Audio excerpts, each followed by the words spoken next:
The drink Vivian Reed ordered sat untouched on the bar counter as the man's hot breath hit her neck. She pressed herself further against the bar, the wooden edge digging into her lower back as she searched desperately for an escape route. The crowded Friday night scene at Elixir Lounge had quickly turned from a casual after-work gathering to something far more uncomfortable. "Come on, sweetheart, one drink together, I don't bite, unless you want me to." The man he'd introduced himself as Derek, though Vivian doubted that was his real name, leaned in closer, his cologne overwhelming in its intensity. "I've already told you no, twice." Vivian tried to keep her voice steady despite the anxiety building in her chest. The bartender was busy at the other end and her friends had yet to arrive. "Please respect that and leave me alone." Derek's smile didn't reach his eyes as he placed a hand on the bar beside her, effectively creating a barrier with his arm. "Playing hard to get, I like that in a woman." Vivian's heart raced. She dealt with persistent men before, but something about the intensity of Derek's stare made her particularly uneasy. The exit seemed miles away, blocked by the evening crowd. "I believe the lady said no." The deep voice came from behind Derek. Vivian couldn't see who had spoken, but the authoritative tone made Derek turn around, his smirk faltering slightly. A tall man with dark hair and sharp features stepped into view. His navy suit was impeccably tailored, and despite the casual setting of the bar, he carried himself with unmistakable confidence. "Mind your own business, man," Derek shot back, but there was a new hesitation in his voice. "The woman's comfort is my business when I see someone failing to respect boundaries." The stranger's expression remained calm but resolute. "I suggest you move along and find someone who's actually interested in your company." For a tense moment, Vivian thought Derek might escalate the situation. Instead, after a muttered curse, he backed away, disappearing into the crowd with a final glare. Vivian released a breath she hadn't realized she was holding. "Thank you," she said to her unexpected defender. That was getting uncomfortable. "Noah Grayson," the man offered with a slight smile, though he maintained a respectful distance. "And no thanks necessary. I've seen that guy pull the same routine before." "Vivian Reed." She extended her hand, which he shook firmly. "Can I buy you a drink? Least I can do." Noah hesitated, checking his watch. "Actually, I was just leaving," but he paused, reconsidering. "You know what? I can stay for one drink." As Noah settled onto the bar stool beside her, Vivian had no idea that her rescuer owned not only this bar but a chain of luxury hotels across 3 continents. Noah Grayson, billionaire hospitality mogul, had just canceled a meeting with potential investors to have a drink with her. And for reasons he couldn't quite explain to himself yet, it felt like the right decision. "So, what brings you to Elixir on a Friday night?" Noah asked after they'd ordered their drinks, a whiskey neat for him, another gin and tonic for her. "I'm meeting friends from work, but they're running late." "Probably stuck on conference calls." Vivian smiled, feeling more at ease. "I'm a marine biologist at the Coastal Research Institute. Friday night emergencies usually involve stubborn dolphins or temperamental equipment." Noah's eyebrows raised with genuine interest. "Marine biology. That's fascinating. What kind of research do you do?" Vivian felt the familiar spark of passion as she described her work studying coral reef ecosystems and their adaptation to climate change. To her surprise, Noah asked intelligent questions that showed he was actually listening, not just making polite conversation. "Sorry, I'm rambling," she finally said, realizing she'd been talking for nearly 15 minutes. "Don't apologize." It's refreshing to hear someone speak with such passion about their work. Noah's smile reached his eyes, creating small crinkles at the corners. "Most people I talk to are only passionate about profit margins." "And what about you? What do you do?" Vivian asked, taking a sip of her drink. A brief flicker of hesitation crossed Noah's face. "I'm in the hospitality industry." "Like hotel management?" Vivian asked. "Something like that," Noah replied with a slight smile. "But enough about work. Tell me about the last place you traveled that took your breath away." The conversation flowed easily after that. They discovered a shared love for scuba diving, classic films, and spicy Thai food. When Vivian's phone buzzed with a message from her friends saying they couldn't make it after all, she found herself not minding in the slightest. 2 hours passed in what felt like minutes. When Noah finally checked his watch again, his expression showed genuine regret. "I actually do have to go now. I have an early morning tomorrow." Vivian nodded, surprised by her own disappointment. "Of course.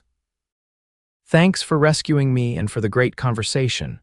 Noah hesitated, then reached into his wallet and pulled out a business card. It was simple, just his name and a phone number.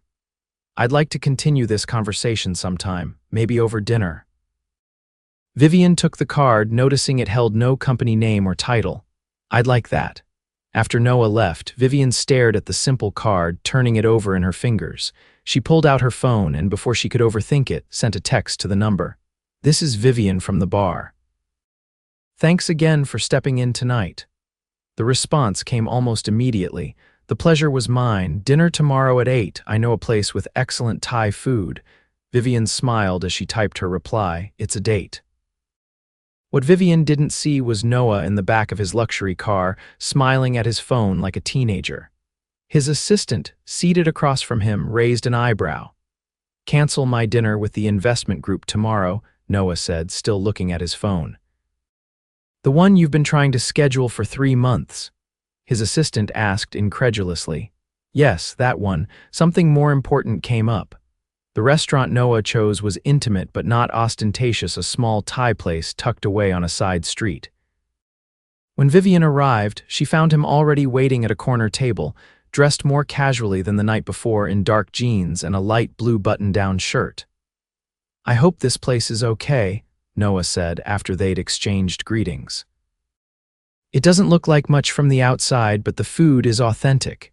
"It's perfect," Vivian replied, glancing around at the colorful decor and the framed photos of Thailand on the walls. "How did you find it?" "The owner used to work at one of my," Noah caught himself. "At a hotel where I used to work.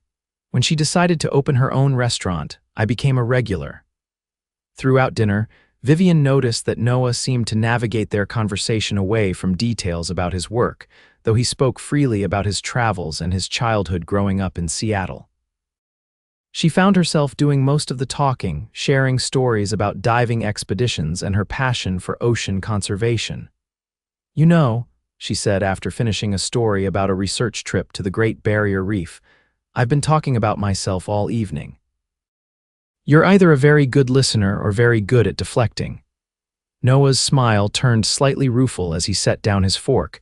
"Maybe a bit of both. The truth is, I find your life far more interesting than mine." "I doubt that," Vivian replied.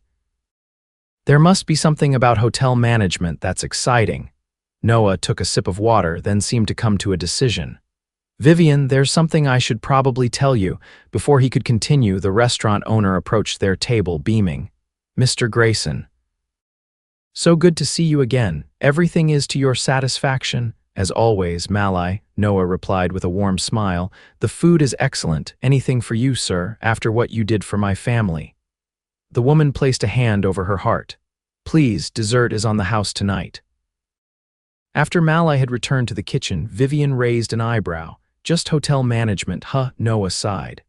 "I may have understated my position a bit. I actually own several hotels." "Several as in?" "As in the Grayson Hotel Group." Vivian's eyes widened. Even she had heard of the Grayson Hotel Group, known for its ultra-luxury properties in major cities and exotic locations worldwide. "You own the Grayson Hotel Group?" "As in, you're that Noah Grayson?" Noah nodded, looking slightly uncomfortable. "I don't usually lead with that information when I meet new people. It tends to change the dynamic of the conversation." Vivian sat back, processing this revelation. "So that's why you were so vague about your work. You weren't just a good Samaritan at the bar, you own the place." "Guilty," Noah admitted. "But that's not why I stepped in, and it's definitely not why I asked you to dinner." Vivian studied him for a moment, searching for signs of insincerity but finding none. "Why did you then?"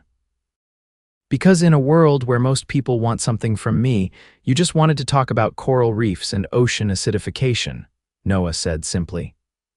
"Do you know how refreshing that is?" Despite her initial surprise, Vivian found herself relaxing again.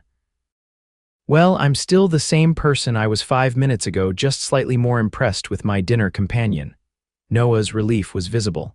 So you're not going to run for the door, not before dessert, Vivian replied with a smile, especially since it's on the house. The evening continued, and if anything, the atmosphere between them became more comfortable now that Noah's secret was out. As they shared a mango sticky rice dessert, Vivian found herself telling him about her dream to establish a marine research foundation focused on coral reef restoration. The funding for that kind of work is always a challenge, she explained. Most grants focus on short-term projects, but real ecosystem restoration takes decades of committed work. Noah listened intently, asking thoughtful questions about her vision. When they finally left the restaurant, he walked her to her car, their conversation continuing without a pause. "I had a wonderful time," Vivian said as they reached her modest sedan. "So did I," Noah replied. "Would it be too forward to ask when I might see you again?" "Well, I'm free on Tuesday evening," Vivian offered. "Tuesday it is," Noah confirmed, his smile warming his entire face. "I know another place I think you'll enjoy." Their second date turned into a third and then a fourth. On each occasion, Noah chose venues that were special without being extravagant: a hidden jazz club, a botanical garden with a nighttime light exhibition, a cooking class where they laughed over their failed attempts at soufflés. Vivian gradually learned more about Noah's world, how he'd built his hotel empire from a single struggling property he'd purchased at 24 with an inheritance and a risky bank loan. How he valued quality and authenticity over flash and spectacle. How despite his wealth, he still flew commercial sometimes, just to remember what real people experience. 3 weeks into their relationship, Noah invited Vivian to his home for dinner. She had expected something grand, but the oceanfront property still took her breath away, a modern structure of glass and sustainable materials that seemed to blend into the coastal landscape. "You designed this?" Vivian asked as Noah gave her a tour. "Collaborated on the design," Noah corrected. "I had a vision, but architects know better than to let billionaires design their own houses." It was the first time he directly referenced his wealth, and the casual way he said "billionaire" made Vivian stop in her tracks. "What's wrong?" Noah asked, noticing her hesitation. "Nothing, it's just, sometimes I forget who you are in the world, I mean." Vivian gestured vaguely, "and then something reminds me, and it's a bit surreal." Noah's expression grew serious. "Does it bother you, my money?" "Not bother exactly," Vivian replied carefully. "But sometimes I wonder what someone like you sees in someone like me." Noah took her hands in his. "Vivian, I've dated women who were attracted to my wealth, my status, what I could do for their careers or social standing. I've never met anyone who looks at me the way you do, like I'm just a man, not a balance sheet or a business opportunity." "You are just a man to me," Vivian said softly. "A pretty fantastic one, but still just a man." Noah's kiss was gentle at first, then deepened as Vivian responded. When they finally pulled apart, both slightly breathless, Noah pressed his forehead to hers. "I'm falling for you, Vivian Reed, and it has nothing to do with coral reefs or billions." "Good," Vivian whispered back, "because I'm falling for you too." Dinner was forgotten as they discovered each other more fully that night, their connection deepening beyond conversation and shared interests into something more profound and intimate. In the weeks that followed, Noah and Vivian settled into a rhythm that accommodated both their busy lives. Noah had business trips that couldn't be avoided, but he made a point of returning to see her, sometimes flying across continents just for a dinner date before heading to his next meeting. Vivian, meanwhile, continued her work at the Research Institute, refusing Noah's offers to fund her projects directly. "I need to earn those grants on my own merit," she explained. "It matters to me." Noah respected her independence, though he found other ways to support her passion, connecting her with influential conservationists in his network, attending her presentations, and once chartering a boat so she could show him firsthand the reef systems she was studying. 2 months into their relationship, the first challenge emerged when a tabloid ran a story about Noah's marine biologist girlfriend, with unflattering speculation about her motives. The article was accompanied by paparazzi photos of them leaving a restaurant, Vivian's expression caught in an awkward moment that made her look calculating and cold. "I'm so sorry about this," Noah said when he called to warn her about the article. "My PR team is already demanding a retraction." Vivian, who had never considered the public aspect of dating someone like Noah, felt a wave of anxiety. "Is this going to happen often?" "Unfortunately, it might," Noah admitted. "My last serious relationship ended partly because of the media intrusion. I understand if it's too much." "I'm not saying that," Vivian clarified. "I just need to process it. I'm a scientist, Noah. I'm used to analyzing data in obscurity, not seeing my face in gossip columns." "Take all the time you need," Noah said, though Vivian could hear the worry in his voice. For 3 days, Vivian contemplated what a life with Noah would truly mean: the scrutiny, the assumptions people would make, the inevitable whispers that she was with him for his money. She thought about the simple life she'd envisioned for herself, focused on her research and maybe someday a family. On the 4th day, she called Noah. "Can we meet?" They met at a quiet spot on the beach near her apartment. Noah looked tired, his usual confidence dimmed by the uncertainty of where they stood. "I've been thinking," Vivian began as they walked along the shore. "Before you say anything," Noah interrupted, "I want you to know I've been looking into ways to be more private, to keep our relationship out of the public eye. I could scale back some public appearances, be more careful about where we go." "Noah," Vivian stopped him gently. "That's not what I want." His face fell, and she quickly continued. "I don't want you changing your life or hiding away because of me. The truth is, I don't care what gossip columns say. I care about you. The real you, not the billionaire, not the hotel magnate, just Noah." Relief washed over Noah's features. "So you're not ending things?" "No," Vivian said firmly. "I'm saying I choose you, tabloids and all, but I have one condition." "Name it." "I need to maintain my professional identity. I can't be known just as Noah Grayson's girlfriend in my field." "My work is too important to me." Noah nodded immediately. "Absolutely, I would never want to overshadow your career. In fact," he hesitated, then continued, "I've been thinking about something, but I wasn't sure how to bring it up." "What is it?" "The Grayson Group has a foundation that supports various causes. We've never had an environmental focus, but I've been talking to the board about creating a marine conservation initiative." "Not for you to run, I understand why that would be inappropriate, but as a funding source for researchers like you." Vivian considered this. "That actually sounds amazing, as long as grants are awarded based on scientific merit, not personal connections." "I wouldn't have it any other way," Noah assured her. "In fact, I'd want you to help establish the Scientific Review Committee, then recuse yourself from its operation." As they continued their walk, the tension between them dissolved, replaced by renewed excitement about their shared future.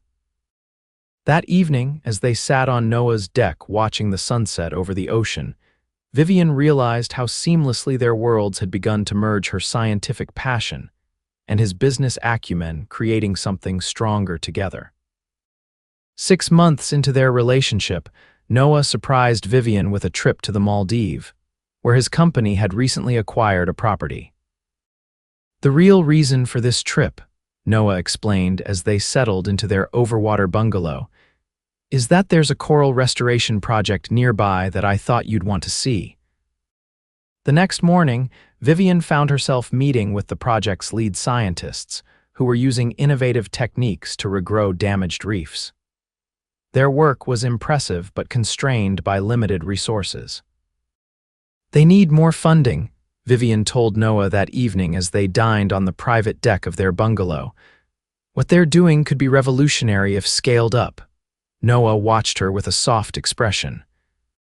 "You know, when I look at you talking about saving reefs, I see the same passion I felt when I was building my first hotel, that feeling that you're creating something that matters." "It does matter," Vivian agreed. "These ecosystems support billions of people worldwide." "I have something to show you," Noah said, pulling out his tablet. He opened a document titled Grayson Marine Conservation Initiative and passed it to her.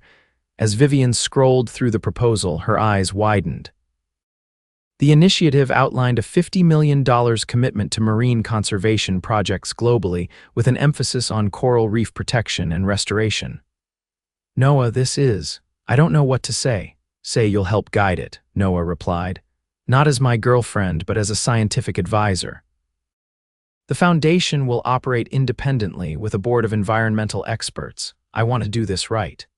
Vivian set down the tablet, moved beyond words.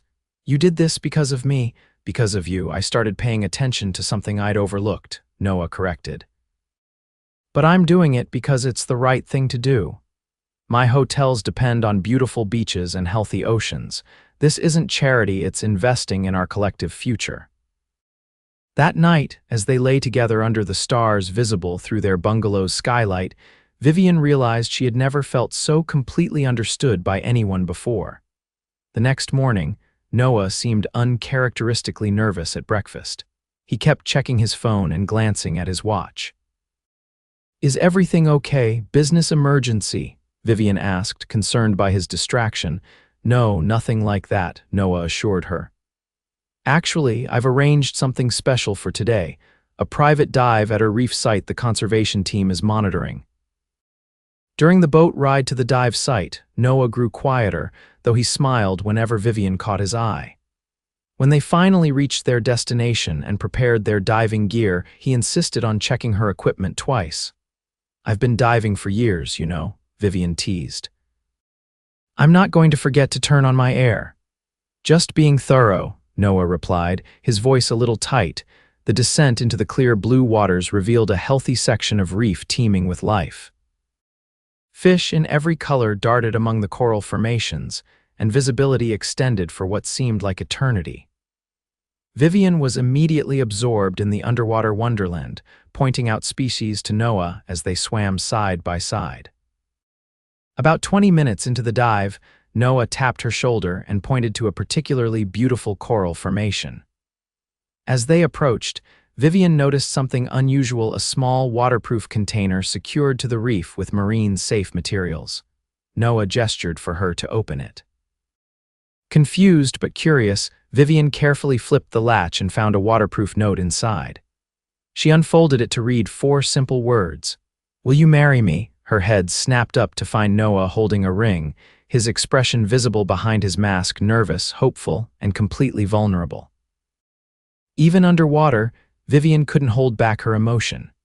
She nodded vigorously, bubbles escaping from her regulator as she tried to suppress a joyful laugh. Noah slipped the ring, a beautiful sapphire surrounded by smaller diamonds, onto her finger. They embraced awkwardly with their dive gear, but the moment couldn't have been more perfect for either of them. On the boat ride back, once they'd removed their gear, Vivian couldn't stop looking at the ring. "It's the exact color of the reef waters," she marveled. "I had it custom designed," Noah explained. "The sapphire is ethically sourced and the diamonds are lab-grown. I figured the future Mrs. Grayson would appreciate a ring that didn't harm the environment she's working to protect." "Mrs. Grayson," Vivian repeated, testing the sound of it. "That's going to take some getting used to. We can take all the time you need before the wedding," Noah assured her. "I just knew I wanted you to be my wife. You've changed my life, Vivian."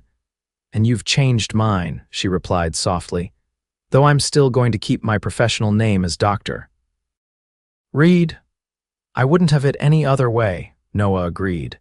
Their engagement made headlines in both business publications and society pages, but the couple maintained a united front through the media attention. When interviewed about their relationship, Noah consistently highlighted Vivian's work and accomplishments, making it clear he saw her as his equal partner, not an accessory to his success.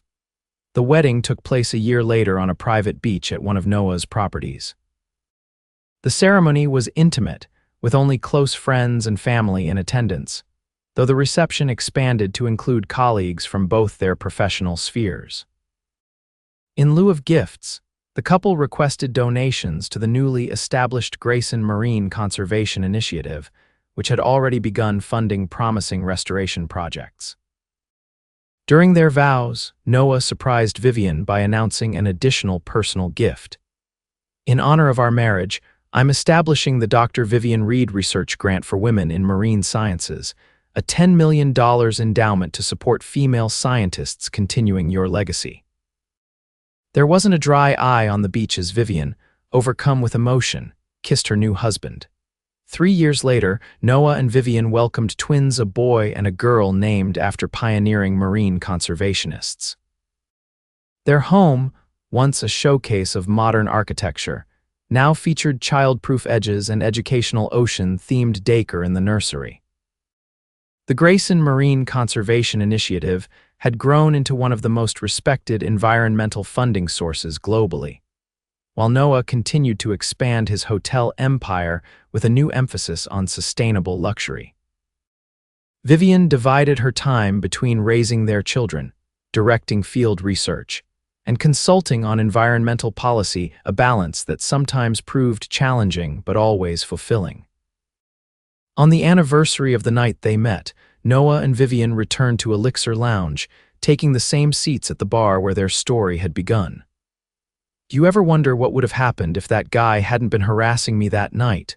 Vivian asked, swirling the ice in her gin and tonic.